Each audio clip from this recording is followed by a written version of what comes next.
स्वागत है मेरे YouTube चैनल एनजी फौजी फैक्ट्री में। आज हम अपनी रैपिड फायर सीरीज का प्रैक्टिस सेट नंबर 3 करने जा रहे हैं, जिसमें हम टॉप 100 क्वेश्चन करेंगे जो हमारे आने वाले नेवी SRMR एग्जाम के लिए बहुत ही महत्वपूर्ण और इम्पोर्टेंट होंगे। इसमें मैंने सभी टॉपिकों को कवर किया है, जियोग्राफी, हिस्ट्री, पॉलिटी और इकोनॉमिक्स। चलिए शुरू करते हैं। क्वेश्चन नंबर फर्स्ट, किताबुल हिंद के लेखक कौन थे जो महमूद गजनवी के साथ भारत आया था?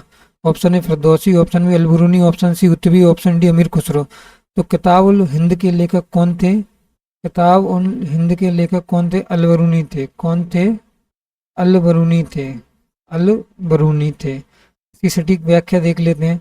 अलबरूनी भारत में का रहने वाला था। उसने भारतीय संस्कृति को विस्तृत वर्णन किया है। किसका वर्णन किया है? भारतीय संस्कृति का विस्तृत वर्णन किया है। Next question, question number 2, Tarain का प्रथम युद्ध 1191 ईस्वी में किसके बीच लड़ाया गया था? तो सबसे पहली बार तराइन का प्रथम युद्ध कब हुआ था? 1191 में हुआ था। और किन किन के बीच लड़ा गया था? Option A Prithviraj Chauhan, option Prithviraj Chauhan Mahmud Ghaznavi, option B Prithviraj Chauhan Mohammad Ghori, option C Jaichand Mohammad Ghori, option D Rana Sanga और बाबर। तो पृथ्वीराज चौहान और मोहम्मद गौरी के बीच तराइन का प्रथम युद्ध लड़ा गया था। इसमें पृथ्वीराज चौहान की जीत हुई थी। इसकी व्याख्या देख लेते हैं। प्रथम युद्ध में पृथ्वीराज चौहान विजय हुई थी। पृथ्वीराज चौहान की विजय हुई थी, जबकि 1192 के द्वितीय युद्ध में गौरी जीता था। 1192 में तराइन का द्वितीय युद्ध हुआ था। तराइन का द्वितीय युद्ध।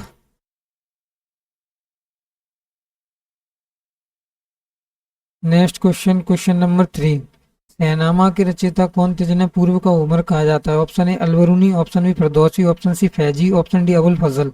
तो शहनामा के रचयिता कौन थे? फिरदौसी थे। कौन थे? फिरदौसी थे शहनामा के रचयिता। इसकी व्याख्या देख लेते हैं। ये महमूद गजनवी के दरबार का प्रसिद्ध विद्वान था। कौन था? महमूद गजनवी के दरबार का प्रसिद्ध विद्वान था। नेक्स्ट क्वेश्चन, क्वेश्चन नंबर 4, भारतीय संविधान के किस अनुच्छेद में भारत के नियंत्रक एवं महालेखा परीक्षक कैग का वर्णन है? Option A article 148, option B article 76, option C article 110, option D article 280। तो आर्टिकल 148 में कैग का वर्णन है। कैग का वर्णन है। आर्टिकल 76 में कौन है? Attorney general of India. Attorney general of India यानी भारत का महान्यायवादी। जनरल ऑफ इंडिया, भारत का महान्यायवादी। और आर्टिकल 110 में क्या है? धन विधेयक, जिसे हम सिर्फ केवल लोकसभा में पेश कर सकते हैं। धन विधेयक। 280 में क्या है? वित्त आयोग। वित्त आयोग। इसकी व्याख्या देख लेते हैं। कैग को सार्वजनिक धन का संरक्षक और गार्जियन ऑफ पब्लिक पर्स कहा जाता है। क्या कहा जाता है? कैग को सार्वजनिक धन का संरक्षक, गार्जियन ऑफ पब्लिक पर्स कहा जाता है। नेक्स्ट क्वेश्चन, क्वेश्चन नंबर 5, राज्य के राज्यपाल की नियुक्ति कौन करता है? ऑप्शन ए मुख्यमंत्री, ऑप्शन बी प्रधानमंत्री, ऑप्शन सी राष्ट्रपति, ऑप्शन डी मुख्य न्यायाधीश। तो राज्य के राज्यपाल की नियुक्ति कौन करता है? राष्ट्रपति करता है। कौन करता है? राष्ट्रपति करता है। किस आर्टिकल के तहत करता है? आर्टिकल 155 के तहत करता है। इसकी व्याख्या देख लेते हैं। अनुच्छेद 155 के तहत राष्ट्रपति राज्यपाल की नियुक्ति करते हैं। राष्ट्रपति राज्यपाल की नियुक्ति करते हैं। Next question, question number 6, Konark का सूर्य मंदिर किस वंश के शासकों द्वारा बनवाया गया था? ऑप्शन ए चोल वंश, ऑप्शन बी पूर्वी गंग वंश, ऑप्शन सी पाल वंश, ऑप्शन डी राष्ट्रकूट वंश। तो कोणार्क का सूर्य मंदिर किस वंश के द्वारा बनवाया था? गंग वंश के द्वारा। कोणार्क के सूर्य मंदिर को क्या कहते हैं? ब्लैक पैगोडा कहते हैं। ब्लैक पैगोडा कहते हैं। ब्लैक पैगोडा कहते हैं। इसकी व्याख्या देख लेते हैं। इसे राजा नरसिंह देव प्रथम ने बनवाया था और इसे ब्लैक पैगोडा कहा जाता है। क्या कहा जाता है? इसे किसने बनवाया था? राजा नरसिंह देव प्रथम ने बनवाया था। कौन से वंश के थे? गंग वंश के थे। उसे क्या कहा जाता है? ब्लैक पैगोडा का भी कहा जाता है। Next question, question number 7, Pandit Birju Maharaj का संबंध किस शास्त्रीय नृत्य घराने से था? ऑप्शन ए जयपुर घराना, ऑप्शन बी लखनऊ कालिका बिंदादीन घराना, ऑप्शन सी बनारस घराना, ऑप्शन डी रायगढ़ घराना। तो पंडित बिरजू महाराज का संबंध किससे था? लखनऊ घराने से था। लखनऊ घराने से। पंडित बिरजू महाराज किस नृत्य के लिए प्रसिद्ध हैं? कथक के लिए प्रसिद्ध हैं। कथक के लिए प्रसिद्ध हैं। इसकी व्याख्या देख लेते हैं। वे कथक नृत्य के विश्व प्रसिद्ध कलाकार थे। किसके कलाकार थे? कथक के थे। Next question, question number 8, Bharat की सबसे लंबी अंतर्राष्ट्रीय सीमा किस देश के साथ लगती है? ऑप्शन ए चीन, option B Pakistan, option C Bangladesh, option D Myanmar. तो भारत की सबसे लंबी सीमा किसके साथ लगती है? बांग्लादेश के साथ लगती है, 4096.7 किलोमीटर। और सबसे कम किसके साथ लगती है? अफगानिस्तान के साथ लगती है। अफगानिस्तान के साथ लगती है। कितनी लगती है? 106 किलोमीटर लगती है, 106 किलोमीटर। इसकी व्याख्या देख लेते हैं। यह सीमा लगभग 4 या 96.7 किलोमीटर लंबी है। Next question, question number 9, Sardar Sarovar परियोजना किस नदी पर स्थित है? ऑप्शन है तापी, ऑप्शन है Narmada, option C Sabarmati, option D Mahi. तो सरदार सरोवर परियोजना नर्मदा नदी पर कहाँ बनी है? गुजरात में बनी है, गुजरात में बनी हुई है। इसकी व्याख्या देख लेते हैं। गुजरात राज्य में स्थित है, एक विशाल बहुउद्देशीय परियोजना है। Next question, question number 10, Bharat की सबसे बड़ी मीठी पानी की झील वुलर झील कहाँ स्थित है? ऑप्शन है उत्तराखंड, ऑप्शन है Himachal Pradesh, option C Jammu Kashmir, option D Ladakh. तो भारत में सबसे बड़ी मीठे पानी की झील वुलर झील जम्मू कश्मीर में है। कहाँ है? जम्मू कश्मीर में है, जम्मू कश्मीर में है। और सबसे बड़ी खारे पानी की झील कौन सी है? चिल्का है, खारे पानी की झील चिल्का है। कौन सी है? चिल्का।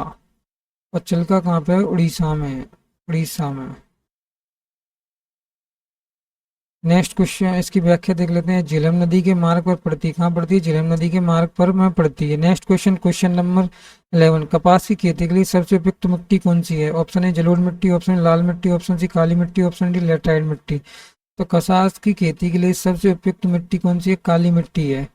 इसकी व्याख्या देख लेते हैं। काली मिट्टी को रेगुर मिट्टी भी कहा जाता है, जो लावा चट्टानों से बनती है। काली मिट्टी को क्या कहा जाता है? रेगुर मिट्टी भी कहा जाता है, रेगुर मिट्टी भी कहा जाता है। नेक्स्ट क्वेश्चन, क्वेश्चन नंबर 12, फूलों की घाटी किस राज्य में स्थित है? ऑप्शन है Himachal Pradesh, option B Uttarakhand, option C Sikkim, option D Arunachal Pradesh. तो फूलों की घाटी कहाँ स्थित है? उत्तराखंड में। और नंदा देवी कहाँ स्थित है? नंदा देवी भी उत्तराखंड में स्थित है। फूलों की घाटी नंदा देवी कहाँ स्थित है?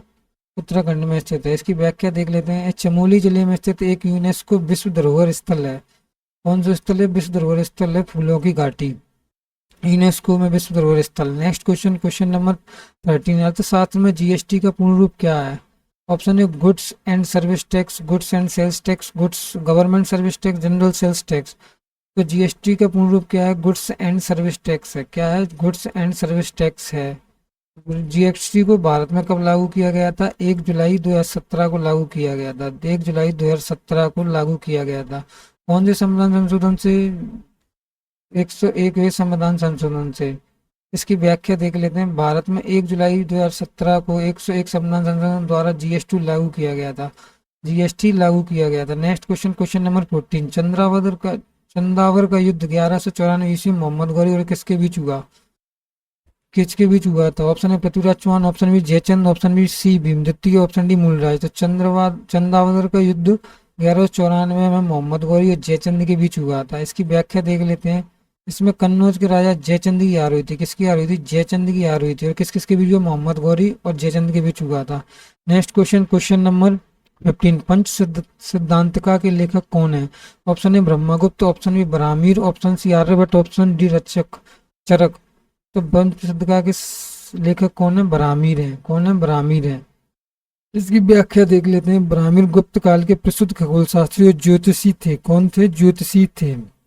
नेक्स्ट क्वेश्चन, क्वेश्चन नंबर 16, महान्यायवादी का कार्यकाल कितना होता है? ऑप्शन ए 5 वर्ष, ऑप्शन बी 6 वर्ष, ऑप्शन सी राष्ट्रपति के प्रसाद पर्यंत, ऑप्शन डी 65 वर्ष की आयु तक। तो महान्यायवादी का कार्यकाल किसके प्रसाद पर्यंत होता है? राष्ट्रपति के प्रसाद पर्यंत होता है। और महान्यायवादी कौन से आर्टिकल में? आर्टिकल 76 में है, आर्टिकल 76 में है। और राष्ट्रपति महान्यायवादी को कभी भी हटा सकता है। इसकी सटीक व्याख्या देख लेते हैं।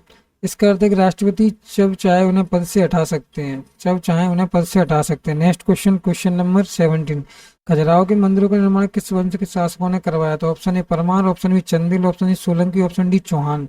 तो खजुराहो के मंदिरों का निर्माण किस वंश के शासकों ने करवाया था? चंदेल वंश के शासकों ने करवाया था। किसने? चंदेल वंश के शासकों ने करवाया था। इसकी व्याख्या देख लेते हैं। ये मंदिर मध्य प्रदेश के छतरपुर जिले में स्थित है। कहाँ स्थित है? मंदिर छतरपुर जिले में स्थित है। Next question, question number 18, McMahon रेखा किन दो देशों के बीच में की सीमा रेखा है? Option A Bharat Pakistan, option B Bharat और चीन, ऑप्शन सी भारत और नेपाल, ऑप्शन डी भारत और म्यांमार। तो मैकमोहन रेखा भारत और चीन के बीच की रेखा है। और रेड क्लिफ भारत और पाकिस्तान के बीच की रेखा है, क्लिफ। इसकी व्याख्या देख लेते हैं। यह रेखा मुख्य रूप से अरुणाचल प्रदेश में स्थित है। कहाँ स्थित है? अरुणाचल प्रदेश में स्थित है। Next question, question number 19, Hirakud बांध किस नदी पर निर्मित है? Option A Krishna, option B Kaveri, option C Mahanadi, option D Godavari. तो हीराकुंड बांध महानदी पर स्थित है और दुनिया का सबसे लंबा बांध है, दुनिया का सबसे लंबा बांध है, दुनिया का सबसे लंबा बांध है, उड़ीसा में से दुनिया के सबसे लंबे बांधों में से एक है, लंबे बांधों में से एक है, लंबे बांधों में से एक है। भारत का सबसे लंबा बांध है और कहाँ स्थित है, उड़ीसा में स्थित है। तो दुनिया के सबसे लंबे बांधों में से एक है, भारत का सबसे लंबा बांध है। Next question, question number 20। Chilka झील भारत की सबसे बड़ी लैगून झील है, किस राज्य में है? Option A Andhra Pradesh, option B Tamil Nadu, option C Orissa, option D Kerala. तो चिल्का झील कहाँ स्थित है, उड़ीसा में स्थित है, उड़ीसा में स्थित है। यहीं पे नेवी SRMR की ट्रेनिंग की जाती है, कराई जाती है। नेक्स्ट क्वेश्चन, इसकी व्याख्या देख लेते हैं। एशिया की सबसे बड़ी खारे पानी की लैगून झील है, लैगून झील है, यही नेवी SRMR की ट्रेनिंग होती है और नेवी का ट्रेनिंग सेंटर भी है। एशिया की सबसे बड़ी खारे पानी की लैगून झील है। Next question, question number 21। Silent valley या शांत घाटी किस राज्य में स्थित है? Option A Karnataka, option B Kerala, option C Tamil Nadu, option D Goa. तो शांत घाटी केरल में स्थित है, कहाँ स्थित है, किस राज्य में से? केरल में स्थित है। इसकी व्याख्या देखते हैं, अपनी जैव विविधता के लिए प्रसिद्ध है, किसके लिए प्रसिद्ध है? जैव विविधता के लिए प्रसिद्ध है। Next question, question number 22। Bharat में नीली क्रांति का संबंध किससे? ऑप्शन ए दुग्ध उत्पादन, ऑप्शन बी मत्स्य उत्पादन, ऑप्शन सी तेल बीज उत्पादन, ऑप्शन डी उर्वरक उत्पादन। तो नीली क्रांति का संबंध कैसे? मत्स्य उत्पादन से। दुग्ध उत्पादन से कौन सी है? श्वेत क्रांति है, श्वेत क्रांति। नेक्स्ट इसकी व्याख्या देख लेते हैं। श्वेत क्रांति दूध और पीली क्रांति तिलहन से संबंधित है, पीली का ही संबंधित है तिलहन से, तिलहन से संबंधित है पीली क्रांति। Next question, question number 23। Somnath मंदिर पर महमूद गजनवी ने किस वर्ष आक्रमण किया था? ऑप्शन ए 101 ईस्वी, ऑप्शन बी 1025 ईस्वी, ऑप्शन सी 1027 ईस्वी, ऑप्शन डी 1191 ईस्वी। तो 1025 में सोमनाथ मंदिर पर महमूद गजनवी ने आक्रमण किया था। इसकी व्याख्या देख लेते हैं। यह उसका 16वां और प्रसिद्ध आक्रमण था। सबसे प्रसिद्ध उसमें गुजरात का शासक भीम प्रथम था। इस समय गुजरात का शासक कौन था? भीम प्रथम था। Next question, question number 24। Kadambari के बाण भट्ट की दूसरी प्रसिद्ध रचना कौन सी है? Option A Harshacharitra, option B Ratnavali, option C Priyadarshika, option D Nagananda. Kadambari के बाद बाण भट्ट की दूसरी संरचना कौन सी है, प्रसिद्ध रचना कौन सी है? तो वो कौन सी है? हरिश्चरित्र है। कौन सी है? हरिश्चरित्र है। इसकी व्याख्या देखते हैं। हर्षचरित्र राजा हर्षवर्धन की जीवनी है, किसकी जीवनी है? राजा हर्षवर्धन की जीवनी है। Next question, question number 25। CAG की रिपोर्ट की जांच संसद की कौन सी समिति करती है? ऑप्शन ए प्राक्कलन समिति, ऑप्शन बी लोकलेखा समिति, ऑप्शन सी नियम समिति, ऑप्शन डी विशेषाधिकार समिति। तो कैग की रिपोर्ट की संसद की जांच, वो कैग की रिपोर्ट की जांच संसद की लोकलेखा समिति करती है। इसमें 22 सदस्य होते हैं, 15 लोकसभा से होते हैं और 7 राज्यसभा से होते हैं। इसकी व्याख्या देख लेते हैं। PAC में 22 सदस्य होते हैं, 15 लोकसभा से और 7 राज्यसभा से होते हैं। Next question, question number 26। राज्यपाल को पद की शपथ कौन दिलाता है? ऑप्शन ए राष्ट्रपति, ऑप्शन ए प्रधानमंत्री, ऑप्शन सी संबंधित राज्य के उच्च न्यायालय का मुख्य न्यायाधीश, भारत का मुख्य न्यायाधीश। तो राज्यपाल को पद की शपथ कौन दिलाता है? उस राज्य के उच्च न्यायालय का मुख्य न्यायाधीश दिलाता है। इसकी सटीक व्याख्या रखते हैं। नियुक्ति राष्ट्रपति करते हैं, लेकिन शपथ हाईकोर्ट का चीफ जस्टिस दिलाते हैं। कौन दिलाते हैं? हाईकोर्ट के चीफ जस्टिस दिलाते हैं। Next question, question number 27। Vriddheshwar मंदिर तंजौर का निर्माण किसने करवाया था? ऑप्शन ए राजराज प्रथम, option B Rajendra Chola, option C Aditya Chola, option D Karikala. Vriddheshwar Tanjore का निर्माण किसने करवाया था? राजराज प्रथम ने करवाया था, राजा प्रथम ने करवाया था। इसकी व्याख्या देखते हैं। यह भगवान शिव को समर्पित एक शानदार चोल मंदिर है। कैसा मंदिर है? शानदार चोल मंदिर है। Next question, question number 28। Afghanistan की सीमा भारत के किस एकमात्र केंद्र शासित प्रदेश से लगती है? ऑप्शन है Jammu Kashmir, option B Ladakh, option C Chandigarh, option D Delhi. तो अफगानिस्तान की सीमा भारत के एकमात्र केंद्र शासित प्रदेश लद्दाख से लगती है। नेक्स्ट क्वेश्चन, इसकी व्याख्या देख लेते हैं। यह सीमा डूरंड रेखा कहलाती है और लगभग 106 किलोमीटर लंबी है। यह सीमा क्या कहलाती है? डूरंड रेखा कहलाती है और लगभग 106 किलोमीटर लंबी है। Next question, question number 29। Bhakra Nangal परियोजना किस नदी पर स्थित है? Option A Jhelum, option B Chenab, option C Sutlej, option D Ravi. तो भाखड़ा नागल परियोजना सतलुज नदी पर स्थित है। इसकी व्याख्या देख लेते हैं। यह पंजाब, हरियाणा और राजस्थान की संयुक्त परियोजना है। 3 राज्यों की संयुक्त परियोजना है, पंजाब, हरियाणा और राजस्थान की। Next question, question number 30। Loktak झील किस राज्य में स्थित है जहां दुनिया का एकमात्र तैरते हुए नेशनल पार्क है? तो लोकटक झील, ऑप्शन है Mizoram, option B Manipur, option C Meghalaya, option D Nagaland. तो लोकटक झील किस राज्य में स्थित है? मणिपुर में स्थित है। और दुनिया का एकमात्र तैरते हुए नेशनल पार्क कौन सा है? Keibul Lamjao, Keibul Lamjao national park, Keibul Lamjao national park. इसकी व्याख्या देख लेते हैं। केबुल लामजाओ नेशनल पार्क इसी झील में स्थित है, इसी झील में स्थित है। Next question, question number 31। Bharat में सर्वाधिक क्षेत्र पर कौन सी मिट्टी पाई जाती है? ऑप्शन ए काली मिट्टी, ऑप्शन बी जलोढ़ मिट्टी, ऑप्शन सी लाल मिट्टी, ऑप्शन डी लेटराइट मिट्टी। तो भारत में सर्वाधिक क्षेत्र पर जलोढ़ मिट्टी पाई जाती है। ये 40 से 44% के बीच मिलती है, 44%, और एग्जैक्ट वैल्यू माने तो 43.6% पर मिलती है। इसकी व्याख्या देख लेते हैं। यह भारत की लगभग 40 से 43% भूभाग पर मिलती है और अत्यंत उपजाऊ है। कैसी मिट्टी है? ये एक उपजाऊ मिट्टी है। Next question, question number 32। मृदा स्वास्थ्य कार्ड योजना किस वर्ष शुरू की गई थी? Option A 2014, option B 2015, option C 2016, option D 2017। तो मृदा स्वास्थ्य कार्ड योजना, सॉइल हेल्थ कार्ड स्कीम किस वर्ष शुरू की गई थी? 2015 में शुरू की थी। इसकी व्याख्या देखते हैं। इसकी शुरुआत राजस्थान के सूरतगढ़ में स्वस्थ धरा खेत हरा नारे के साथ हुई थी, स्वस्थ धरा खेत हरा नारे के साथ हुई थी। Next question, question number 33। NITI Aayog का अध्यक्ष कौन होता है? ऑप्शन ए वित्त मंत्री, ऑप्शन बी राष्ट्रपति, ऑप्शन सी प्रधानमंत्री, ऑप्शन डी गृह मंत्री। तो नीति आयोग का अध्यक्ष कौन होता है? प्रधानमंत्री होता है। नीति आयोग की स्थापना 1 जनवरी 2015 को हुई थी। की व्याख्या देख लेते हैं। नीति आयोग की स्थापना 1 जनवरी 2015 को योजना आयोग के स्थान पर हुई थी, योजना आयोग के स्थान पर हुई थी। योजना आयोग की स्थापना कब हुई थी? 1951 में हुई थी। Next question, question number 34। Mohammad Ghori का प्रथम आक्रमण 1175 ईस्वी में किस शहर पर हुआ था? Option A Multan, option B Delhi, option C Ajmer, option D Kannauj. तो मोहम्मद गौरी का प्रथम आक्रमण 1175 ईस्वी में कहाँ हुआ था? मुल्तान पर हुआ था, मुल्तान पर। इसकी व्याख्या देख लेते हैं। उसने मुल्तान के कर्मार्थी शासकों पर आक्रमण किया था। Next question, question number 35। Shudraka द्वारा लिखित प्रसिद्ध प्राचीन नाटक कौन सा है? Option A Mrichchhakatikam, option B Mudrarakshasa, option C Ratnavali, option D Amarkosh.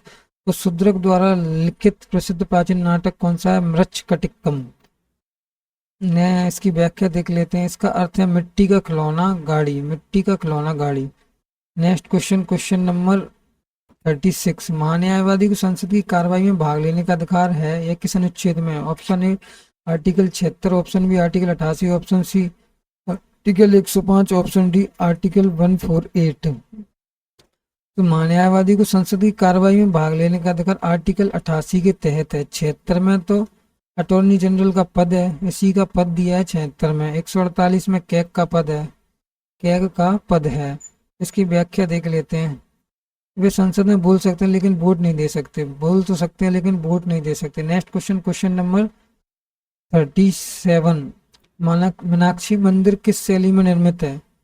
Option A नागर शैली, ऑप्शन बी द्रविड़ शैली, ऑप्शन सी बेसर शैली, ऑप्शन सी पंचायतन शैली। मीनाक्षी मंदिर मदुरई में है, जो द्रविड़ शैली में निर्मित है। इसकी व्याख्या देख लेते हैं। यह तमिलनाडु के मदुरई में बेगई नदी के तट पर है। किस नदी के तट पर है? बेगई नदी के तट पर है मीनाक्षी मंदिर। Next question, question number 38। Radcliffe रेखा का निर्धारण किस वर्ष किया गया था? Option A 1914, option B 1947, option C 1962, option D 1971।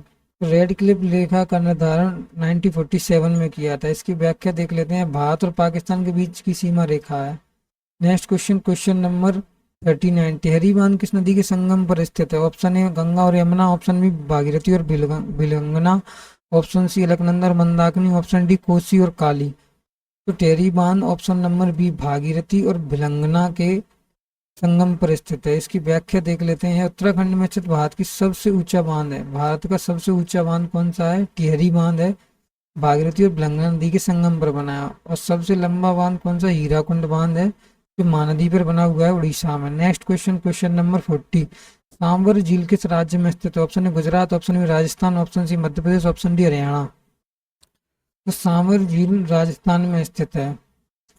इसकी व्याख्या देखते हैं। भारत की सबसे बड़ी अंतस्थलीय खारे पानी की झील है। कौन सी है? अंतस्थलीय खारे पानी की झील कौन सी है? सांबर झील है।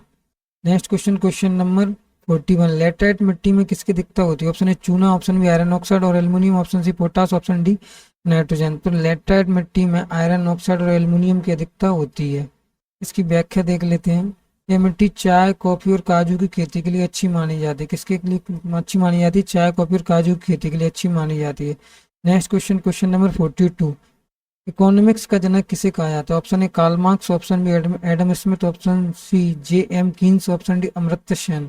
तो इकोनॉमिक्स का जनक एडम स्मिथ को माना जाता है, एडम स्मिथ को माना जाता है। उनकी प्रसिद्ध बुक है, कौन सी है? The wealth of nation. The wealth of nation किसकी पुस्तक है? एडम स्मिथ की है। ये एग्जाम कई एग्जाम पूछा गया है कि एडम स्मिथ की किताब का नाम या बुक का नाम क्या है? The wealth of nation. Next question, question number 43। गुलाम वंश का संस्थापक कौन था जो मोहम्मद गौरी का सेनापति था? Option A Iltutmish, option B Qutbuddin Aibak, option C Balban, option D Razia Sultan. तो गुलाम वंश का संस्थापक कौन था? कुतुबुद्दीन ऐबक था। इसकी व्याख्या देख लेते हैं।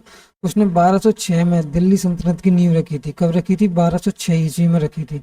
Next question, question number 44। Ashtadhyayi Sanskrit व्याकरण का प्रथम ग्रंथ के लेखक कौन है? अष्टधाई जो संस्कृत व्याकरण का प्रथम ग्रंथ है उसके लेखक कौन है? Option A Patanjali, option B Panini, option C Katyayana, option D Bhartrihari. तो अष्टधाई के लेखक कौन है? पाणिनि है। इसकी व्याख्या देख लेते हैं। प्राचीन भारतीय व्याकरण की सबसे महत्वपूर्ण रचना है। कैसी रचना है? सबसे महत्वपूर्ण रचना है। Next question, question number 45। Bharat के प्रथम नियंत्रक एवं महालेखक परीक्षक कौन थे? CAG. Option A B Narahari Rao, option B A K Chandra, option C Rajiv Maharshi, option D GC Murmu. तो कैग का आर्टिकल कौन सा है? 148 आर्टिकल में कैग है। और सबसे प्रथम महालेखक और नियंत्रक परीक्षक कौन थे? बी नरहरि राव थे। वर्तमान में कौन है? आर वेंकट रमणी है। वर्तमान में जीसी मुर्मू है, सॉरी आर वेंकट रमणी नहीं है, जीसी मुर्मू भारत के कैग हैं, GC Murmu. Next question, question number 46। Kailash मंदिर एलोरा को किस राष्ट्रकूट शासक ने बनवाया था? Option A Dantidurga, option B Krishna प्रथम, option C Amoghavarsha, option C D Govind तृतीय। कैलाश मंदिर एलोरा को किस राष्ट्रकूट शासक ने बनवाया था? कृष्ण प्रथम ने बनवाया था। किसने बनवाया था? कृष्ण प्रथम ने बनवाया था। इसकी व्याख्या देख लेते हैं। मंदिर एक विशाल चट्टान को काटकर बनाया गया है। किसने बनवाया था? कैलाश मंदिर एलोरा को कृष्ण प्रथम ने बनवाया था। Next question, question number 47। Bharat के किस राज्य की सीमा म्यांमार से नहीं लगती? Option A Arunachal Pradesh, option B Nagaland, option C Manipur, option D Assam. तो भारत के असम की सीमा म्यांमार से नहीं लगती है। इसकी व्याख्या देख लेते हैं। म्यांमार में अरुणाचल, नागालैंड, मणिपुर और मिजोरम की सीमा लगती है म्यांमार से। Next question, question number 48। Sambhar और पुष्कर झीलें किस पर्वत श्रेणी के पश्चिम में स्थित है? Option A Himalaya, option B Aravalli, option C Vindhyachal, option D Satpura. तो सांबर और पुष्कर झीलें कहाँ पे हैं? राजस्थान में। राजस्थान में कौन सी पर्वत श्रेणी है? अरावली पर्वत श्रेणी है। इसकी व्याख्या देखते हैं। राजस्थान की प्रमुख झीलें हैं, राजस्थान की प्रमुख झीलें हैं। Next question, question number 49। Bharat की प्रथम पंचवर्षीय योजना किस मॉडल पर आधारित थी? ऑप्शन ए महालनोबिस मॉडल, हैरत डोमर मॉडल, बॉम्बे प्लान और गांधी वादी मॉडल। तो भारत की प्रथम पंचवर्षीय योजना हैरत डोमर मॉडल पर आधारित थी। इसकी व्याख्या देख लेते हैं। यह योजना 1951 से 56 कृषि विकास पर केंद्रित थी। 12 पंचवर्षीय योजना थी। फर्स्ट कौन सी, फर्स्ट स्टार्टिंग कब से हुई पंचवर्षीय योजना? 1951 से 56 तक। Next question, question number 50। Bharat का मैनचेस्टर किस राज्य में स्थित है? Option A Maharashtra, option B Gujarat, option C Uttar Pradesh, option D Tamil Nadu. तो भारत का मैनचेस्टर अहमदाबाद गुजरात में स्थित है। कौन है? अहमदाबाद कहाँ है? गुजरात में स्थित है। गुजरात में से। इसकी व्याख्या देख लेते हैं। अहमदाबाद की में को सूती वस्त्र उद्योग के कारण भारत का